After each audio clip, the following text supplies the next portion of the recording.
दिनैनि दिनाव प्रमद बर'नि सायाव रायलायगोन। Today I will talk about Mr. Pramod Boro, CEMO BTC. प्रमद बर'नि सायाव रायलायगोन। रायजो राजाफ्रा भिडिअखौ without skip नाय, कमेन्ट खालाम, शेयार खालाम। प्रमद बर', today I will ask you one thing. नोंनाव आं दिनै मोनसे कुइसनखौ आस्किं खालामगोन।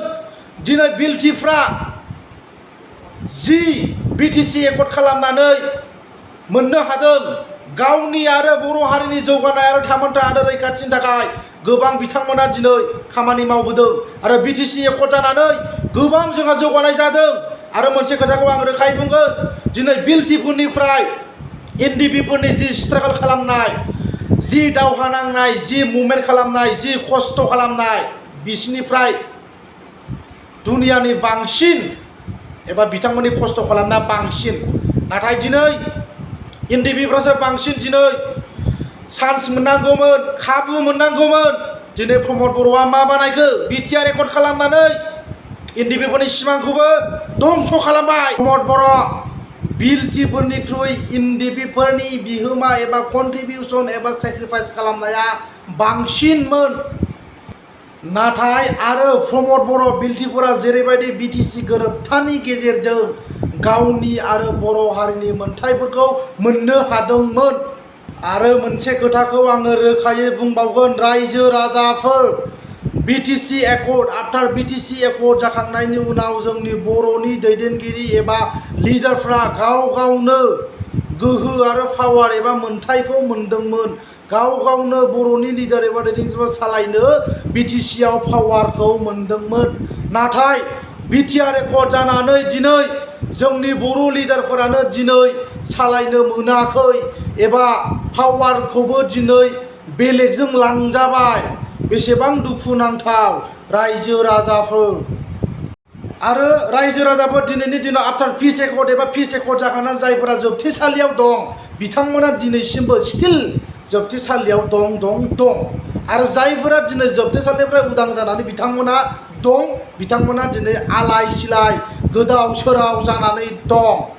दिनैनि दिनाव पिस एकर्ड जानानैबो दिनैनि दिनाव जेबो सेटिसफाइ गैया, जेबो गोजोननाय गैया। आरो BTR गोरोबथानि गेजेरजों NDPफोरनि जि सिमां, जि मिजिं दंमोन, बे सिमां मिजिङाबो दिनै प्रमद बर'जों हाइजेक खालामजाबाय। रायजोफोर, दिस इज भेरि आनफर्चुनेट। नाथाय दिनैनि दिनाव बिलटिफोरनिख्रुइ NDPफ्रा 34 इयार्स फाइटिं खालामदोंमोन।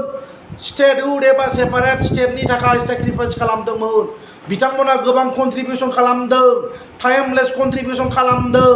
नाथाय बिलटिफोरजों आरो NDPजों रुजुनानै नायोब्ला दिनैनि दिनाव NDPफोरनि जि खामानि मावनाय, जि हार्ड वार्किं, जि हार्डक'र खामानि मावदों बिथांमोना, दिनैनि दिनाव बिथांमोना दिनै जेबो मोननो हायाखिसै।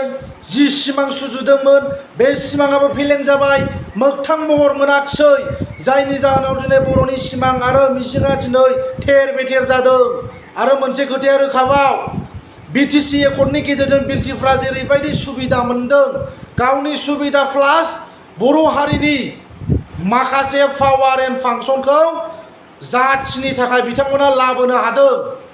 दिनै 34 इयार्स एबा 34 बोसोर नांनायनि उनावबो दिनै NDPफ्रा न' गंसे लुनानै लानो हायाखै, दिनै हम सेटेलमेन्ट खालामनानै लानो हायाखै, रिहेबिलिटेसनखौबो मोनजोबाखै। बेफोरो मा? बिथांमोनासो दिनै बिलटिफोरनिफ्राय बांसिन मोननांगौमोन सुबिदाखौ, दिनै मोननो हायाखै। जायनि जाहोनाव प्रमद बर'आ दिनै NDPफोरनि सिमांखौ गोथां गोब्राम थगायनानै बरबाद खालामजोब्बाय। NDPफोरनि जि सिमां मिजिं दंमोन बे सिमां मिजिंखौ प्रमद बर'आ दै गुदुङाव दाउनि बिगुर खुनाय बायदि दिनै NDPफोरखौ खुदों। दिनै रिहेबिलिटेसन होदोंबाबो साक्सेसफुल जायाखै। होनांगौमोन रिहेबिलिटेसनखौ मोजां मथननो। बिदिब्लालाय गोदोनो रिहेबिलिटेसन बा माबा मोनसे थाखा फैसा लानानै गोदोनो सक्ति खालामनो हायोमोन ना। 10 लाख 20 लाख होदो जोंनो बड'लेण्ड नांला, उइ डन्ट वान्ट बड'लेण्ड, जों जेबो मुभमेन्ट खालामला, जोंहा जेबो आर्म स्ट्रागल खालामला होननानै सिगाङावनो सारेन्डार जानो हायोमोन। 10 लाख 20 लाख थाखाखौ एभ्रि NDPफ्रा लानो हायोमोन। नाथाय सिमां आरो मिजिंखौ लानानै बिथांमोना कन्टिनिउवासलि मुभमेन्ट खालामबोबाय थादों। सानसे नङा सानसे जोंनि बर'नि सिमाङा मोगथां महर मोनगोन होननानै बिथांमोना दावहा नांबोदों। मा दरखार दंमोन?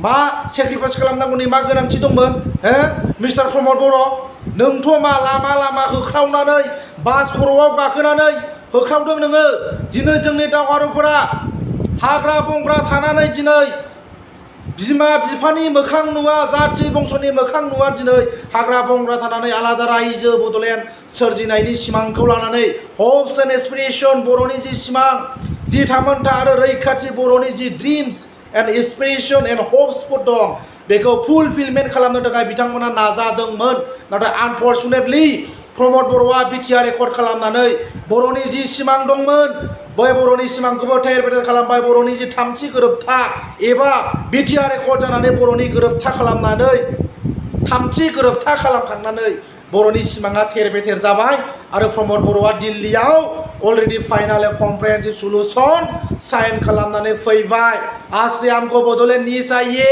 हमारा जो बडोलेंड का मांग था ये बिटिआर रेकॉर्ड से फुलफिलमेंट हो गया है आज से हम बडोलेंड मूवमेंट नहीं करेंगे होननानै प्रमद बर'आ दिल्लीयाव साइन खालामनानै फैबाय दिनैनि दिनाव प्रमद बर'आ लाजिबावा गोदै गोदै गिदिर गिदिर लेक्सार होनो लाजिया बर'नि जि सिमां दंमोन बे सिमांखौ प्रमद बर'आ अलरेडि फानबाय बर'नि सिमाङा गैला रायजो राजाफोरखौ दिनैनि दिनाव जोंनि फैबाय थानाय इयुन जोलैफोर एबा फिउचार जेनेरेसनफोरा दिनैनि दिनाव बड'लेण्डनि थाखाय सिमां नुदों बड'लेण्डनि जि सिमां दंमोन बे सिमांखौ दिनै कन्टिनिउ खालामनो थाखाय दिनै माखासे दैदेनगिरिफ्रा दिनै आवगायबोदों सिगां फारसे आवगायबोदों बर'नि जि सिमां बेखौ मोगथां महर होनो एबा फुलफिलमेन्ट एबा सेटिसफेक्टरि खालामनो थाखाय बिथांमोना दिनै ओंखारबोदों नाथाय माखासे दैदेनगिरि एबा लिडारफ्रा दिनै बिथांमोननि बड'लेण्ड आन्दोलन खालामनो नागिरनाय एबा मुभमेन्ट खालामनो नागिरनायखौ माखासे दैदेनगिरि एबा लिडारफ्रा प्रटेक्शन खालामदों प्रहिबिटेड खालामदों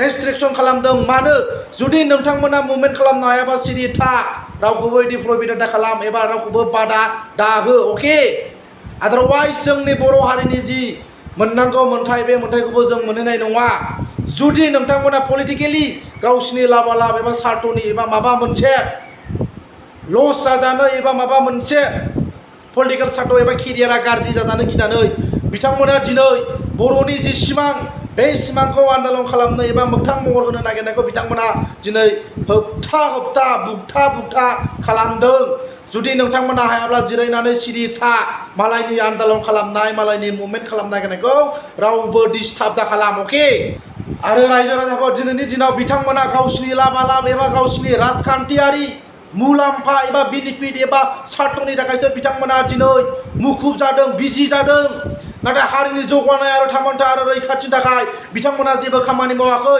बाट बिथांमोना आनफर्चुनेटलि माब्लाबा माब्लाबा ससियेल मिडियाआव बुङो बर' हारिनि नाम लायो बर' हारिनि जौगानाय आरो थामोनथा आरो रैखाथिनि थाखाय जोङो जेब्लायबो गसंथागोन खामानि मावगोन होननानै प्रमद बर'आ बुङो दिनै जोंनि बिटिसिआव थाखानाय ट्राइबेल एन्ड बेलेन्ड ब्लकआव जेसेबां हा हु दं बेखौ बयबो जेनेरेल जाजोबसिगोन बयबो हानि मोन्थाय एबा समान अधिकार मोनसिगोन होननानै बुंदों नाथाय बियो जोंनि थाखाय जोबोद दुखुनांथाव एबा लाजिथाव बिकज मानोना प्रमद बर' दिनैनि दिनाव रोजा रोजा बर' फिसाफोरा मुंख्लं जानायनि जाहोनावसो दिनै बे बिटिसिखौबो जों मोननो हादों नाथाय बिटिसिआव बेफोरबायदि जुदि जेनेरेल जायोब्ला जोंनि बिटिसिआव मा थागोन बर'फ्रा मा मोनगोन बर' हारिया लासैनो जोबस्रांलांनायनि लामायाव सानदोंमोन रायजो राजाफ्रा बिटिआर रेकर्ड जानानै in our society in our BTC huge develop जागोन होननानै सानदोंमोन बाट स्टिल देयार इज नो हिउज डेभेलपमेन्ट जेबो एक्सिलारेसन जेबो भेल'सिटि एबा गोख्रैयै जौगानाय जों दिनैसिमबो नुनो मोनाखै प्रमद बर'नि जि खोथा बुंनाय जि एसुरेन्स होनाय जि कमिटमेन्ट होनाय दिनैसिमबो गैया फुलफिलमेन्ट खालामनो हायाखै अलमस्ट 2 इयार्स रानिं जाबाय बाव जेबो सोलायनाय गैया रायजो राजाया दायनि थाखाय दिनै दुखु मोनदों आरो फैबाय थानाय समाव प्रमद बर'आ बिग जिर' स' रायजो राजाफ्रा कनसियास जा सिनसियार जा अके